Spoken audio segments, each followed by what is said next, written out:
with the hang on just a second. Aren't we starting in like 3 minutes kind of thing? Yes, that's right. 3 minutes.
Is something wrong? I just don't see or hear anyone anymore.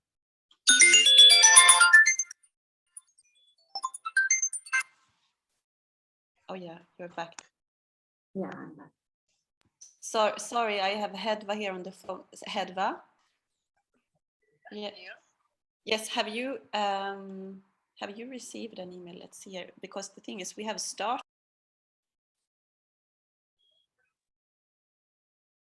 You're mute. You're mute. Hello? Yeah, hello? You are Sorry. mute. Yes, sorry, Johanna, I'm just you- trying to. Yes, sorry, I'm just trying to solve an issue with Hedva because she cannot connect. I see. Jay, Ramanjit is not able to enter. Can you please allow her? You can send a link Certainly. normally. Give me a moment, please. Welcome. We are invited you to meetings. Taking place. Sorry, one second. Yeah, hi. So what do we do about the other speakers? Shall we start? What do we do? I'm a little at loss. Shall we just one Yes, question? Have you sent the direct Zoom link to them in some way? Yes, I just did. Ramanjit? I Yes. managed to, And- yes. Okay. So Hedva, do you hear me? Yes. They have just sent you the Zoom link, the actual Zoom link. By mail. So, sorry?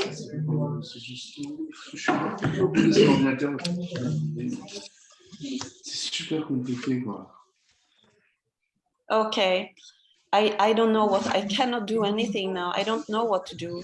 What is she saying? This cannot help. Can I help you, ladies? Could you tell me what the problem is? Yeah, so two of our panelists, Hedwa and Sedzana, have been struggling since yesterday. Okay, I joining. will try to see with them if they're doing something new, but they have just sent you an email now at 9:56. Yeah. Ramanjit, Hedva, and who else? Tedzana. Tatiana. Tedzana, yeah. Okay. I'll get back to you. Give me a moment, please. Sure. But are you trying? I have to leave now, I think. But are you?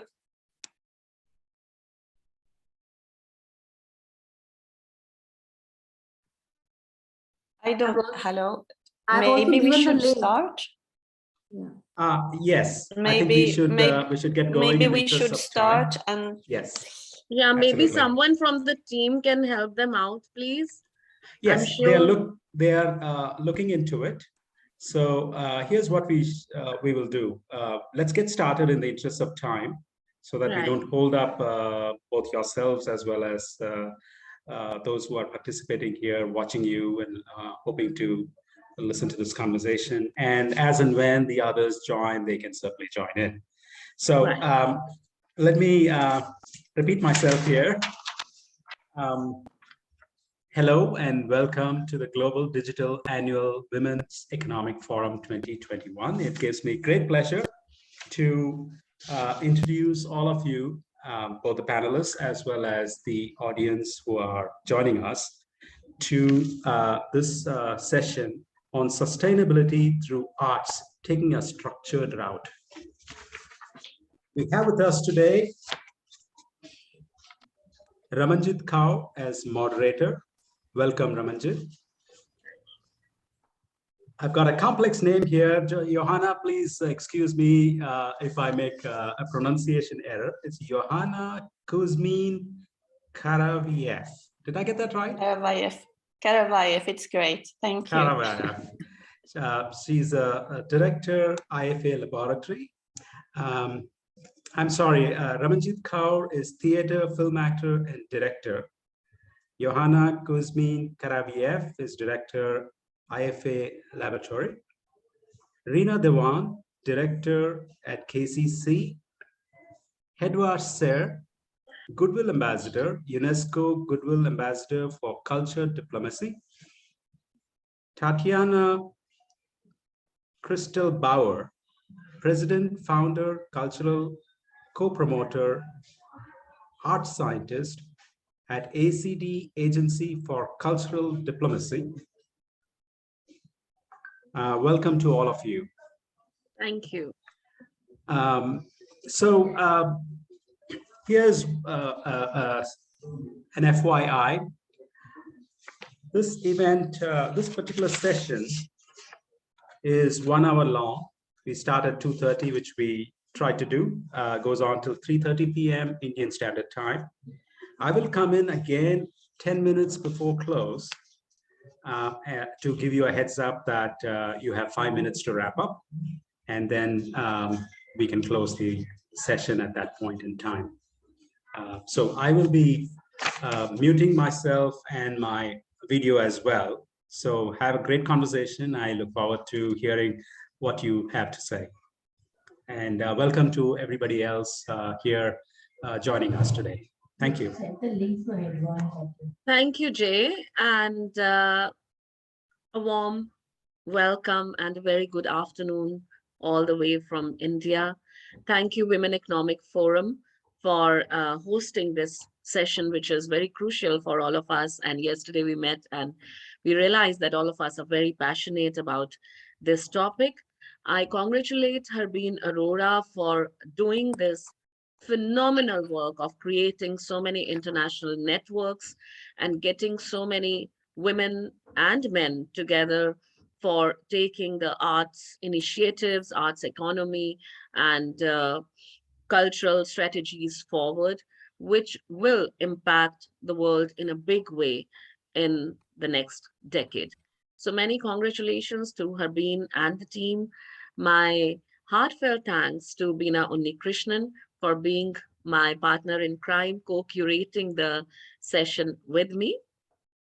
I welcome Johanna, Reena, Hedwa, and but I can't see you. I don't know. I'm on my telephone. It doesn't work. I'm so sorry. It doesn't work with the internet. And okay, I don't see you. Keep trying, Hedwa. Maybe you can log out and try and come in again. So, and we are waiting for Tedziana, who hopefully will join us soon. Well, technicalities galore, and we are all working against time and trying to overcome these technical challenges. And hopefully all the panelists will be here with us. So. Yeah. Can I ask you something? Why we couldn't do like yesterday? It was so easy. You just sent us a Zoom and we were talking. Why everything is so complicated? I can't enter. Really. It's unfair. Yesterday it was so easy. Hedwa, let me check on this, please. You can send me just a link. I click on and I enter like yesterday in the morning. I really don't understand why to complicate things. I'm really upset.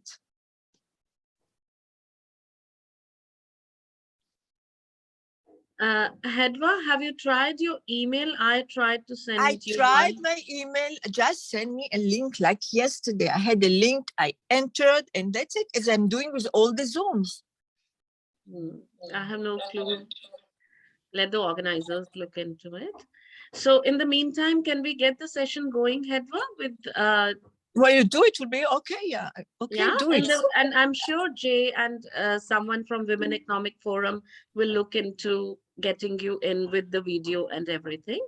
So Jay and the host from Women Economic Forum, a kind request to help Hedva, maybe on the phone or through email, whatever way possible. And maybe Lakshmi can send the link on WhatsApp. That's what Hedva did yesterday, which she's referring to. No, I did it on my Zoom. I got it on my Zoom. I put it on my internet yesterday. It was with my internet. Okay.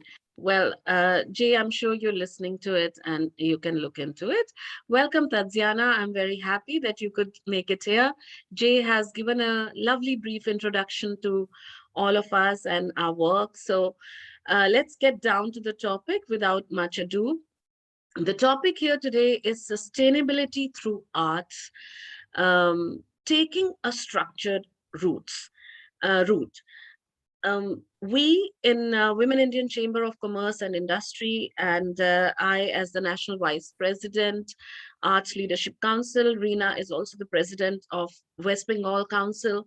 The reason we came together to even create this arts leadership is that we do feel very passionate about how to create sustainability in arts and how to create sustainability in the world, in our lives, through arts. So these are the two different layers that we will be looking at as panelists.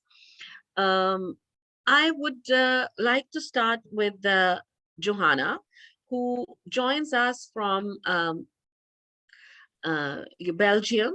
And as Jay mentioned, that she's a consultant, researcher, and cultural expert. She's the managing director of IFA Laboratory and co-founder of Artists of Innovation and was a Marshall Memorial Fellow.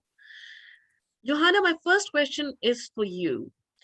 Having worked in the cultural and arts sector for a very long time towards the capacity building exercise, what do you think actually helps in building the community? How does art come in over there?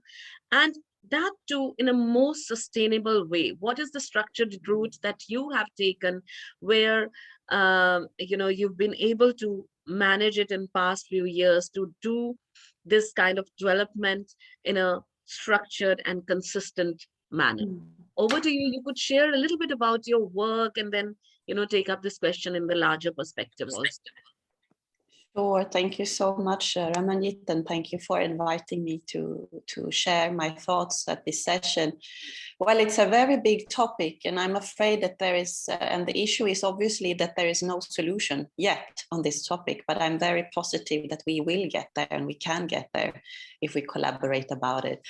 So in recent years, I've been working first of all, I have 20 years of experience in culture and creative sectors. I've been working in the sectors in a very different way.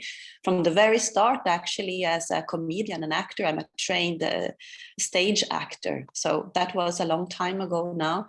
And I pursued that for some years. And then I moved more into culture management. And I think it was a vision that I had, how to spread this in other way than only through the storytelling that you do on stage, and the storytelling is of course very, very important aspect also, and when understanding art and understanding the art sector. So I think that my first point into this topic is really about, there is of course sustainability through arts, and then there is sustainability for the arts. And I think that raising awareness for the art community and for policymakers on how art can contribute to sustainable development goals, for example, then we talk about sustainability through the arts. Arts is an excellent means for communication, because great art also make people feel things, and then it's also easier to make people understand issues and experience the relevance of things. And then when we speak about sustainability for the arts, well, it is of course also connected to what I just said about raising awareness about how art impacts areas outside the arts, but it also contributes to the instrumental values of the art. So for me, as I mentioned to you before, Amanjit, I think it's really the instrumental and economic values that we actually have to further explore, to raise, manifest, and also to raise awareness about in order to create a better situation for the art sectors and for the statues of the artists. And I think that it's equally very relevant when it comes to the interest of policymakers, because the intrinsic value of the arts unfortunately have its limitations there. It's not because of its value that it actually has for the people who see this value, because it's the perception of limited minds that are, you know, limited in the way that, you know, it's just not there. I mean, they cannot value this. So I think that the current situation in the art is not sustainable. That's why we're here, and it was not either before COVID. And we have a lot of uncertain living conditions for artists in all countries around the world. And it is not possible to go back and try to sustain something that already did not work. So I've been criticizing, for example, a bit about the extreme focus on the rescue packages for the art sectors during COVID. And of course, as such, I understand that, but this is not what is sustainable. We have to think about business model innovation for the art sectors and really have to think in new ways in order to get there. And it's sometimes more difficult than we think to really establish new ways of functioning. So, you know, new ways of financing the sectors and to not always be subsidy dependent. So I think that there is a lot introspection to be done within the art sectors, and you know, how we have to also engage in a mutual learning process, also with policy makers and also professionals from other sectors. And this is something that we started to do in Artisans of Innovation that I co-founded, for example, Yeah, I wanted last to say year. that. Kindly share a bit about your work, you know. Yeah. Like, yes, Sure. lovely. Sure. So basically, within Artisans of Innovation, we have first of all, this is about cross-sector ecosystem development. And I can take an example of something that very much directly concerns this. So we have been doing applied research since quite a while back now, where we, from a cross-sector perspective, really looked at what is the role of the artist in cross-sector collaboration, more precisely within the corporate environment and in corporate innovation. So the confrontation in a micro perspective between us, the three of us who have been working on this research, is very valuable to actually confront these views on that stage to get the whole spectrum of ideas. And it is less actually easier done than you think. I mean, you meet a lot of obstacles on the way, and even on this very micro level of things. So when you go out there and do things in real life on a macro level, when you try to establish this on a bigger scale, you of course, it is not simple, but you have to be aware of that and work around those. So basically, we are soon publishing a white paper. I hope it will be in January, about what our ideas are on this. And I think that the mutual learning experience across sector is a very central idea that has grown out of this, that we want to facilitate as a next step, concrete step, actionable step coming out of this research that we're doing. Because we have been looking at, you know, what are these skills? What are the skills of the artists? And there is a big concentration of the skills that artists have, the artist professions have. They have the creative process in common. And when we look at what those skills are, you can see that in the knowledge economy, in the innovation economy, in the fourth industrial revolution, these are skills, for example, that I mentioned: abstract reasoning, complex problem solving, systems thinking, collaboration, ability to experiment, empathy, creativity, which is so often talked about, and which this goes so much beyond creativity, but which comes from really, I think, the creative process mindset. So these are of key values, these skills. And you can talk about soft skills, you can talk about human skills, 21st century skills, life skills. And also another very good way of thinking is the idea of the software that is needed to treat the data. And I think all of these skills really contribute to that. So for me, there is a huge opportunity, as I mean, of course, we can maybe come back to that again, but this is what we have been focusing on. And of course, I can share a bit more about concrete ways forward. So I'll come back to you, but thank you for, touching so many different points, which other panelists can also take forward. I will now address Hedva. Welcome, Hedva. I'm very happy. Well, I'm on with my, okay. Lovely to have you here. And I'll again say a few words. Hedva hails from France, and as far as I know, I think she lives in Paris. She is a practicing artist. She's a UNESCO artist for peace. She was also the UNESCO Special Envoy for Cultural Diplomacy in 2017 and UNESCO Goodwill Ambassador for Cultural Diplomacy. Welcome, Hedva. My first question to you would be, after working for promotion of the creative works of young artists from conflict areas for so many years, what has been your understanding of sustainability and peace, and how do these two work hand in hand as praxis? Well, it's very interesting. When I was listening to Johanna, her introduction, and I was thinking about my introduction, because we are all working together and we have the same aim, the same goal. But there's something I'm working really on the field. So this is a little different, because I'm, first of all, as being an artist, sculptor, and the second one is working on my program at UNESCO, especially the one that you were talking about, which is Art Camp. Art Camp, it's an amazing program.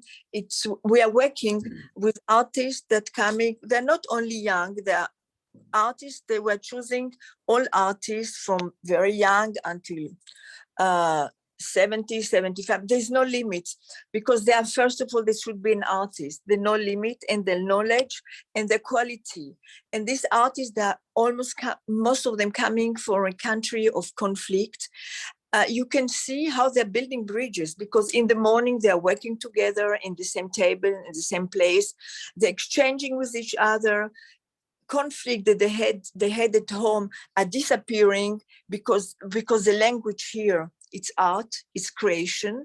And in the evening, they're all staying together, talking about their area, about the food, which the food is very important for connecting, for peace.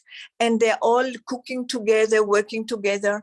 And this is something which is unusual, because through art, through working, through creating, you are really building bridges for peace, for durability of peace, because afterwards, when they're coming back to their country, they're still continuing the relations. They have a WhatsApp and they continue the relation with the artist and continue even the exhibition together. And these artists afterwards, I'm showing their painting in a very important places like the United Nations. We had 2 exhibitions at the United Nations, at the Parliament, European Parliament, at OCD, very, very important places. And there's also a dialogue. When you show their art, it's also a dialogue. And what we're calling a sustainability really creation, because they're doing all for the future and they are building bridges which are very strong. So I think it's a very interesting way to build bridges for peace. And I'm working also with art on the other hand, I have another program, which is Godmother. It's artists, well, it's not artists, it's students, young students that are all over the world in 100 countries, and they're exchanging about their heritage between them, it's exchange all over the world. You can see children from Syria talking to children of Limoges. Limoges, the speciality of the heritage is the porcelain, and they're talking, they're exchanging between us. And in this program, which is expanding more and more, we're in Africa, we're everywhere, and this is really building bridges for peace through heritage, but also through the Tree of Peace, which is, I put this in the program, which I will tell you afterwards. It's a beautiful sculpture. Yes, well, it's a beautiful sculpture. It's a beauty what it's giving, what it's expressing, because this sculpture is really something which is important to build the road to peace. Today we are talking on all sorts of roads, but this is something which is, sustainable. You are working something for the future, and every country which is going to have it is going to communicate and to be a part of a big program for peace. So the children, they are learning about it, and they know all the meaning of this Tree of Peace. It's about interfaith dialogue and intercultural dialogue. So for the children, it is important. And now we're working also with the children with a new subject, which is with the internet, which is cyber peace. What does it mean? That really all the ethic about the cyber, how to help children not to be trapped to all the cyber problems, and to give them the way how to be careful, and how to secure themselves. So this is something we're talking about, the cyber peace. So Right. all this is important because I'm really working on the field. I'm working like an artist with the artist directly. Right. So it's wonderful to know about your projects where you're building a community of artists, community of artists coming up together. So it's not just the artists going ahead and working with the community, but they build a community of their own where they share thoughts, feelings, ideas, and also the questions and challenges that they face.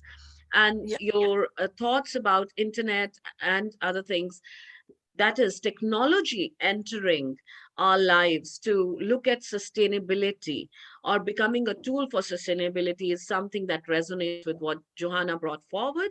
With that, I would like to move to Reena and her first question. Reena, first and foremost, we hail from the same city, Kolkata, which is a lovely cultural capital, if we can still call it, of India.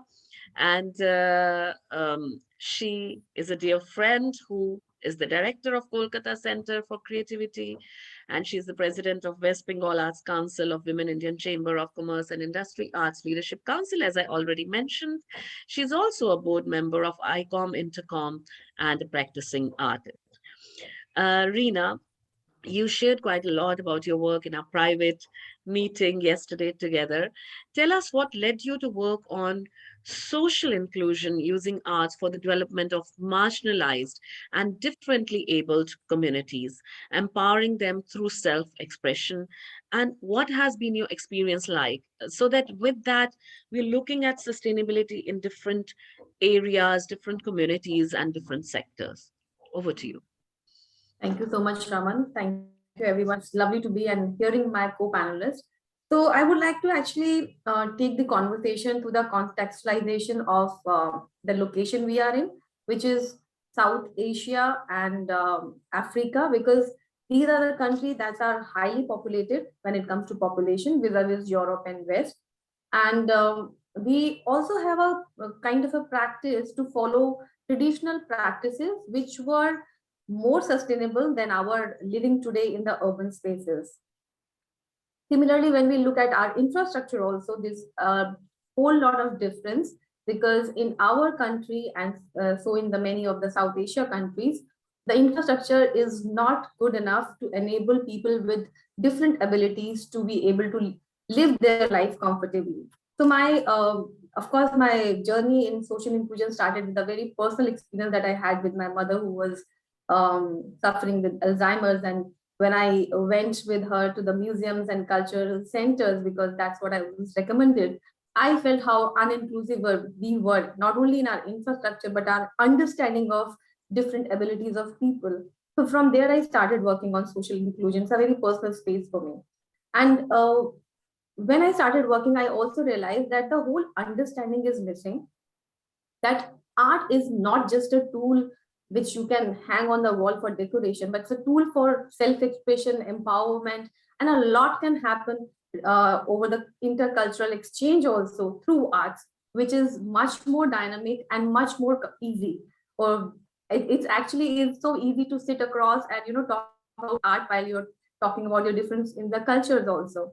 So I started working, and now recently I'll share with you a project, because I always believe that case studies make the understanding better, how we learn from each other. So we started this project with one of my cohorts in Australia Arts Leadership Council, where we work with children with disabilities based in Kolkata, autism, and children who have Down syndrome and autism in Australia. And we work with artists on both the sides. Through a 6-month-long project, we reflected on, first of all, on the confinement, which was a gift of COVID, and the children who are, or the people who are, who have different kind of abilities were more at the suffering end, because while everybody was confined at home, they were even more confined because of the limitations. So we worked through this project and we reflected on the confinement. So initially there was hardly any exchange between the participants. There was not a curiosity even to know about each other. But over the project, we realized that how much interaction was happening, how much understanding was happening. And in that process, they wrote a song, composed a song. And finally, we were out of the lockdown by the end of this project. So they went into the music studios and they recorded the song. They sung it themselves. They performed, and now it is a hip hop performance. That is an outcome. If you allow me, I can share. It's a 2-minute short video, and I would like that our audience might enjoy that. Sure, Reena, please go ahead. Do you have the sharing rights? Yes, I have. Great. I'm sharing. Can you see it? Yes, we can. Have you shared the sound also? Yeah.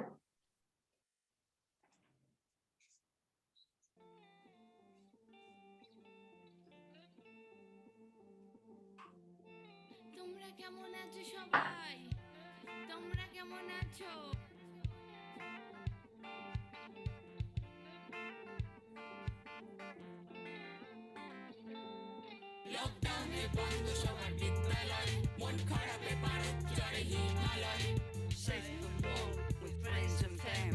Connection together, it's a better jam. Lockdown e bando shobar bidyalay. Mon kharab e paro chade himalay. Safe and warm with friends and fam.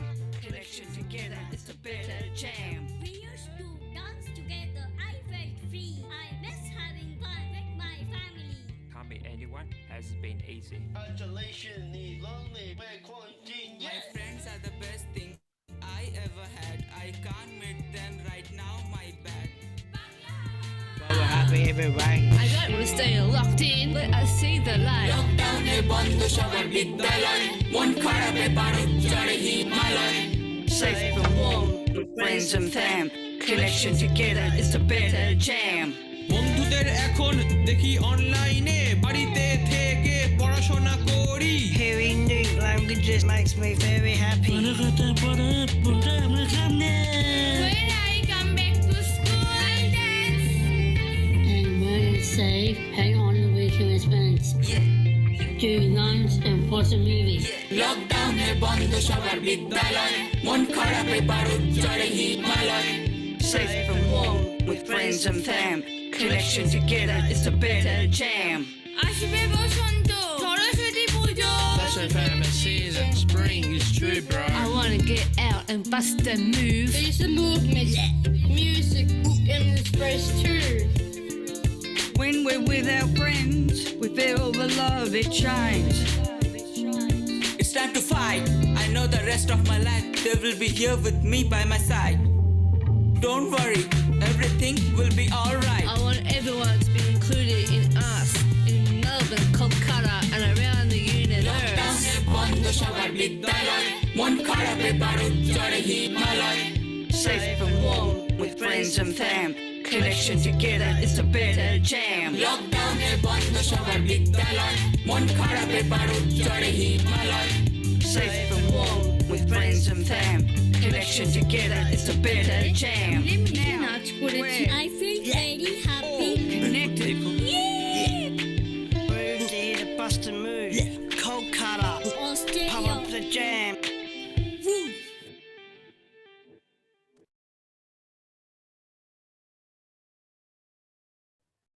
That was just amazing.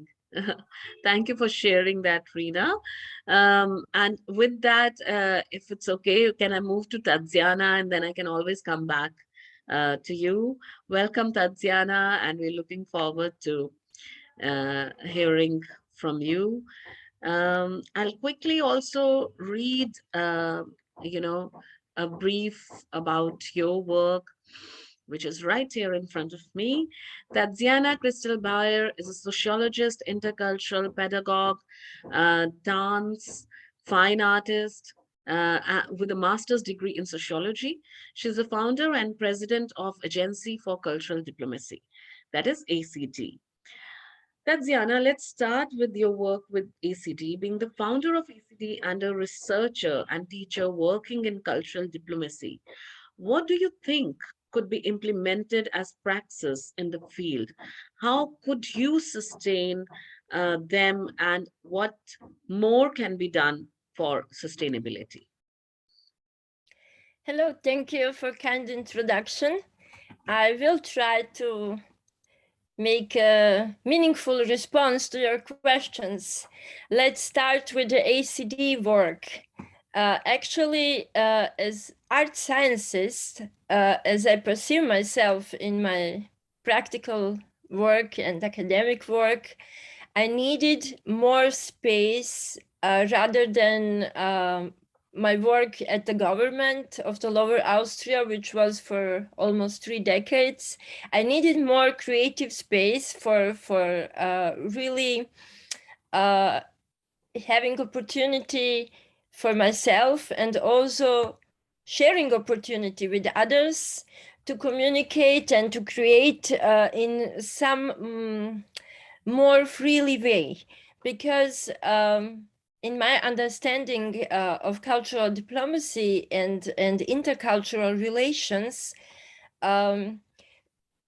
from studying at the Institute for Cultural Diplomacy Berlin, where I was also working for almost 7 years, I could develop some sort of a critical approach to this term, because as I used to work in the field of education, I could observe how intercultural relations and the term of culture and values was somehow used in a way that is not really inclusive, not really diversity responsive, not alive.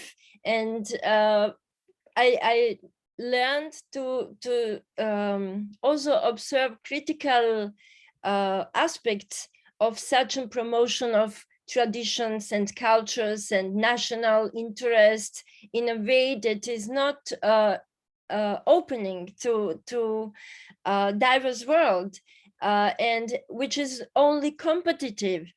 So what I have created with ACD association in 2016 was the open space for interaction of academics.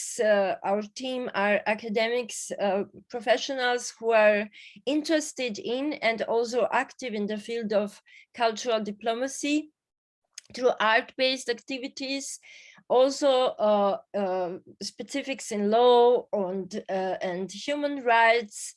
We have a team which is actually operating at 6 continents and 16 countries. And what is important, it is the perception of cultural diplomacy as method and tool and field of action in its multiple function, but diplomacy and promotion of culture which relates to the narrative of sustainability, which we also understand as a performance and practice of values and life without leaving damages on the environment, on people and planet. So this image of sustainability is connected also with an Austrian pedagogue, Martha Schorl, Stott. She used to say, let's stay in love. And this is the message also in diplomacy as art of performing relations without leaving damages. So the culture of diplomacy and artistic practice may enable us to act in that way, to be assertive, to be attentive, to practice meekness, sanftmut, and to invest also in ideal values, not only by financial part, because connecting all three pillars of sustainability, economical, ecological, and social, and including cultural and artistic into social and all of three pillars, we might shift this paradigm of values of the finance and perception of values through the glasses of competitive adventures, but to open more toward ecofinance and creative green perception of inclusion of all fields into cultural diplomacy and promotion and practice of values and goals which are open to the planet and not only to reduce to one nation, one culture, or one language. Right. Very rightly pointed out. And it's interesting how each one of you, though our ideas and even processes that we are following are, they have a resonance in each other. And yet we've been very wonderfully been able to touch upon where, Johanna talked about cross-sector perspective. Tiziana talked about not only the carbon print, ecofinance, but also about the role of arts or how to bring in arts in education. Rina talked about the marginalized community, and Hedva talked about arts sector as being the tool to bring in peace and love, and so that's the sustainability in the world that we are looking at. To all of you, I have the same question. We've touched upon different areas, but what do you think in a sustainable manner could be done vis-a-vis cultural policies, creating a sustainability in arts sector?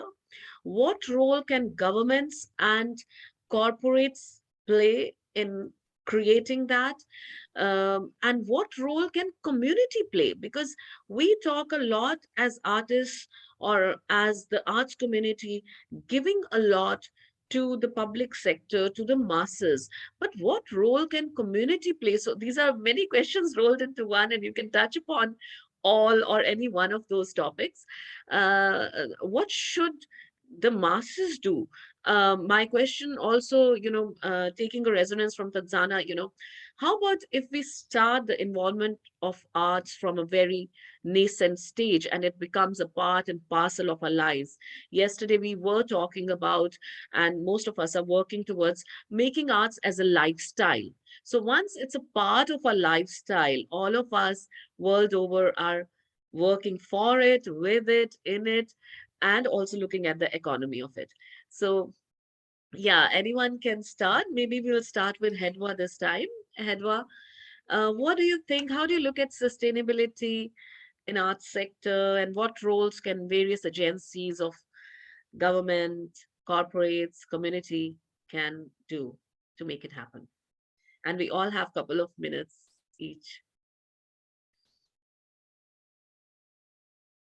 You muted, Hedwa. If you could kindly unmute yourself. Now it's done. Okay, you hear me? But your video has gone off.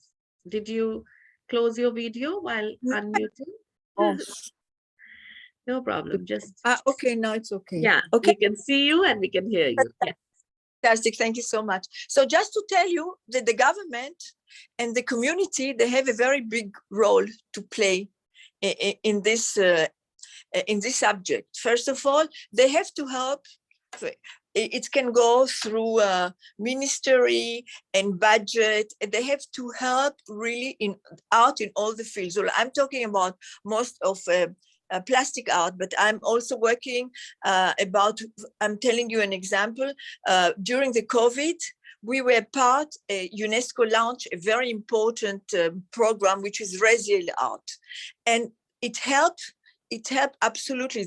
This is what the role of UNESCO in this period, that help all the artists, especially the one in music, in artists, in dramatic art, in musician. They had a very, very big problem, in this period. And through the program of UNESCO, which they help them to express themselves, in this period. So this was also, we can really judge, especially government in the period of COVID, because we have COVID and now we're trying to go out of COVID, which is not really, but we came back to a normal life, more or less. So just to tell that, for instance, I like plastic art in this movement of resilient art of UNESCO. We launched a video and we are trying to communicate through all our artists. So the role is, coming back to your question, the role is important of government, of community, to help and to give budgets and to help and to intervene in all the fields of art, in all the fields of art, because you have to help artists, because artists, it's a part of our culture. Artists, it's what we are going to live, the art and the culture, that's what we're going to live for the generation. And this is something which is very crucial to help. Everybody should help them and to bring special budgets to continue the creation in all the fields. And also we are trying I had a project for Center of Creativity for Peace. It's meaning I wanted to do it a place where all the artists coming from all the fields, not only for plastic art, and from all the fields, and to help them, that the government, the community, the cities, everybody will help the artists. It's a must, and they should do it, because this is our future. Thank you, Hedva. From, a timely help by UNESCO to help the artists, to talking about the longer sustainable thing, I would go to Johanna, who's very concerned about these timely help projects. And then she wants to talk about and take your thought forward by talking about what can be done to, actually help the artists and the arts sector in a sustainable manner.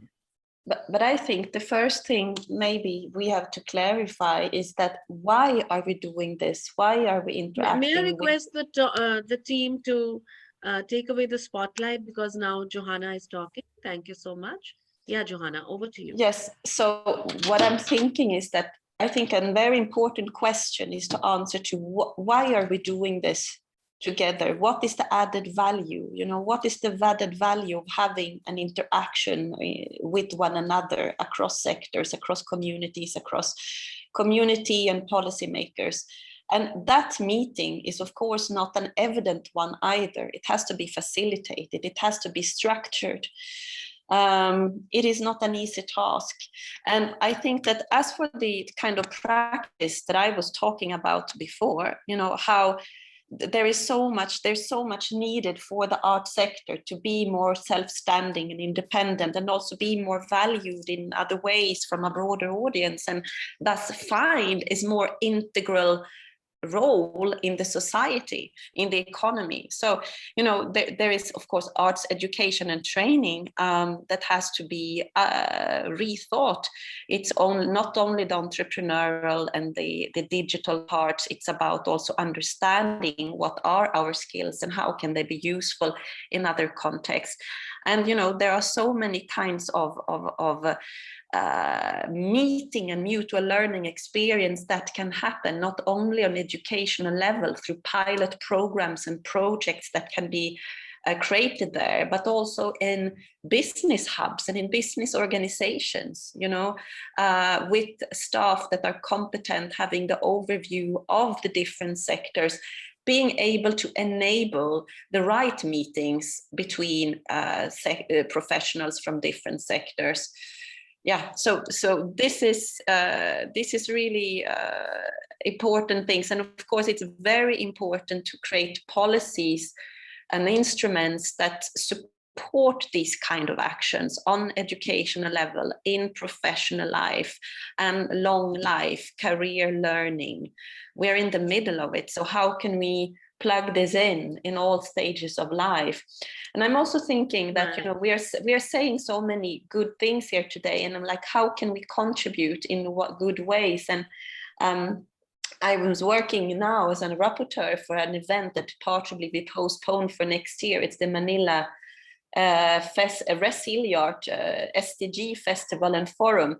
And I think that there is, for example, in this kind of call for actions and declarations, of course, there is a space for adding all of our knowledge with concrete examples and views in different ways. So that is something we can come back and reconnect to. But I'm always much into, of course, that is more to a macro level, that is more to a governmental level. But then how can we also in parallel start the pilot projects and programs on community level within also potentially art institutions and centers, etc., etc.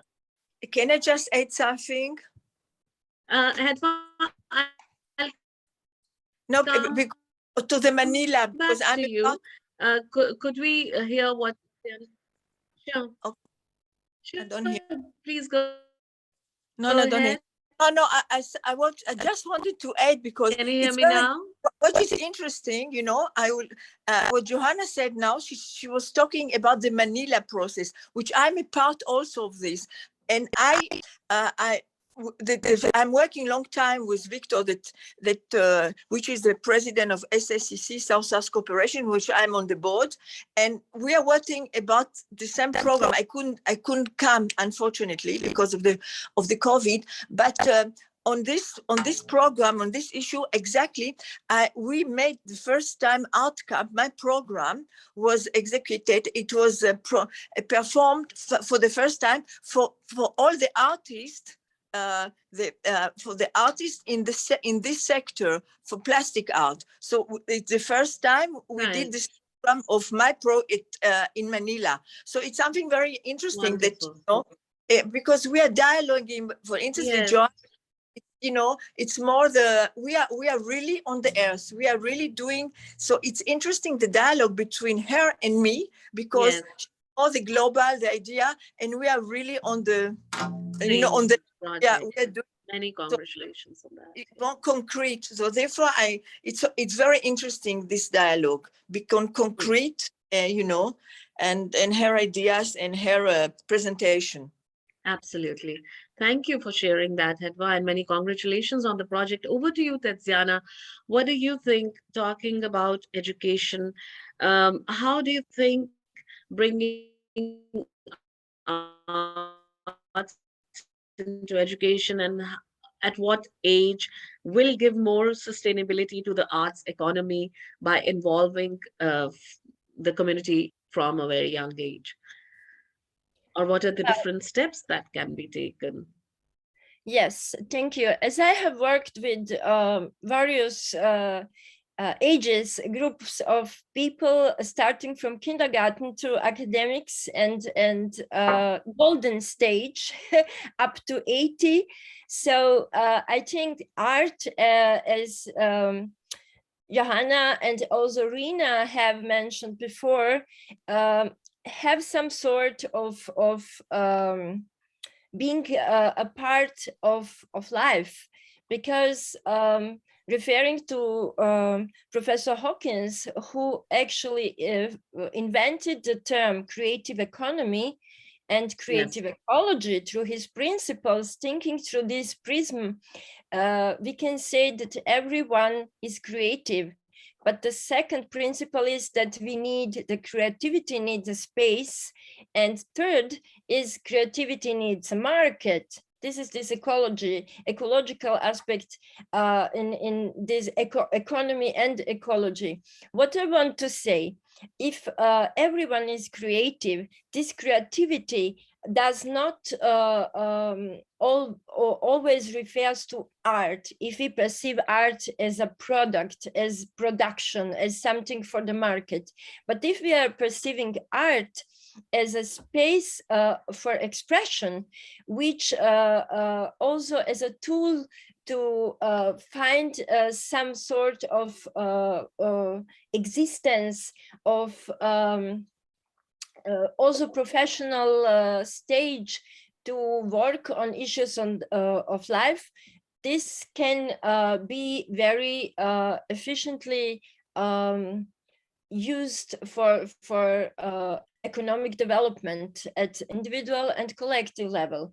But when is art now related to SDGs, to Sustainable Development Goals, and to this implementation of the European SDG policy and at the national and global levels, art communities and artists professionally can get better access to fundings, because they are supporting the policy implementation, and they are opening and widening arenas for diverse communities to get introduced to SDGs, and creative and artistic activities can enable inclusive access, open and widen multilingual spaces for expression, for understanding of these values, which are connected with United Nations 17 SDGs.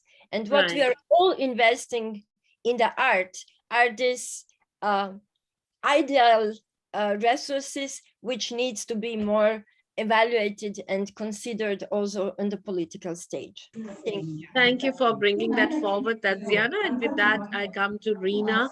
Reena, the community in Calcutta, whether it's Imami or the Azad family, who donated spaces for arts and come forward and made it possible for arts to survive.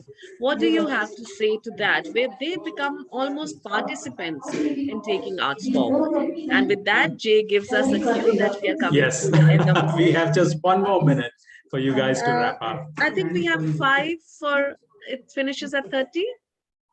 Yes, so I have a little bit of thing to do before we end the session. So, Reena, over to you. Yeah. So, as you know, Raman, in India, there is a very beautiful thing which is called CSR, Corporate Social Responsibility, which also essentially puts organizations like Imami and others to put 2% of their profit into the work that is defined by the government, which is under CSR. Now, the problem is that there is a very lack of understanding about arts in the people, in the corporate. So what happens, they usually put this money for the benefit of basic things like education or healthcare. That takes priority over arts and heritage.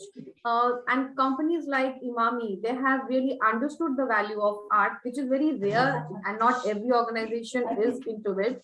So they are the leaders in a way. Companies such as them, Kiran Nadir, they are the leaders who are taking forward the emphasis on bringing art on the forefront as life, as a part of life. Like, I would like to end my conversation with the fact that we should also focus on making design, innovative design, as part of sustainability, because when it comes to indigenous community, they use, for example, sustainable products which is made with bamboo or clay, but because of the lack of design element into them, we don't use it in urban spaces. So if we can have the value of design into art, then again it will lead to sustainability. Where the designers can meet the craft of it, where the design and the creativity can meet the skill of it. We're looking at another economies definitely idea of will benefit. Yeah. Okay. Thank you. Ramanjit, Thank you. I think we'll have to Over end to at you, that, Jay. on that note, for fear of being cut off automatically. Right. I have one final responsibility. This has been a very, very critical and very interesting conversation that you ladies have been having. and I hope the audience enjoyed it as well. My final responsibility is to, on behalf of the Women's Economic Forum, to confer on Ramanjit Kaur the Exceptional Leader of Excellence Award, to Ihana Kozmin Karaviev. My apologies to you if I got the name wrong.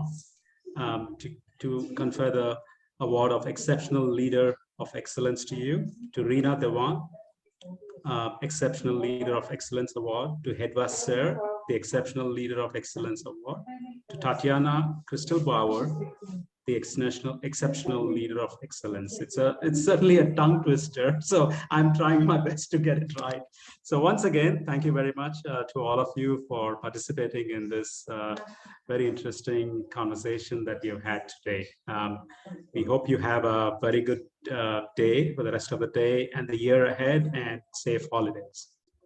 Thank you. Bye-bye Thank now. you everyone Thank you so for much. listening in. Thank you And so thanks much. to Women Bye-bye. Economic Forum. Thank you so much. Bye. Thank you. Bye-bye. Everyone.